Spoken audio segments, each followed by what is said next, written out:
কাশ্মীর ইস্যুতে ভয়াবহ সংঘাতের পর যুদ্ধবিরতিতে রাজি হয়েছে প্রতিবেশী দুই দেশ ভারত ও পাকিস্তান। এরপর সোমবার জাতির উদ্দেশ্যে ভাষণ দিয়েছেন ভারতের প্রধানমন্ত্রী নরেন্দ্র মোদী।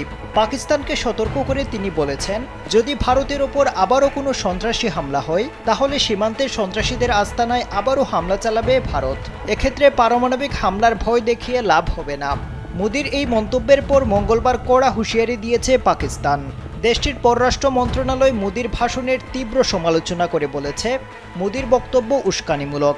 যখন এই অঞ্চলে শান্তি ও স্থিতিশীলতার জন্য আন্তর্জাতিক প্রচেষ্টা চলছে, তখন ভারতের প্রধানমন্ত্রীর এই বক্তব্য উত্তেজনা বৃদ্ধিকেই নির্দেশ করে। পাকিস্তান বর্তমান যুদ্ধবিরতিতে প্রতিশ্রুতিবদ্ধ রয়েছে। ওয়ালটন আবারও মিলিয়নিয়ার অফারে ওয়ালটন ফ্রিজ কিনে আপনিও হয়ে যেতে পারেন মিলিয়নিয়ার।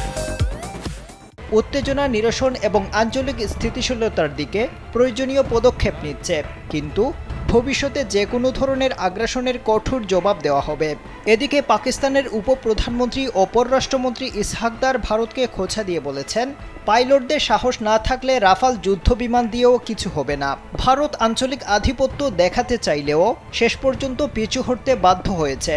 তিনি জোর দিয়ে বলেন, এই মুহূর্তে পাকিস্তান আঞ্চলিক কৌশলগত সুবিধাজনক অবস্থায় রয়েছে। পাকিস্তানি সাহসী সেনারা জানে কিভাবে দেশের সম্মান রক্ষা করতে হয়।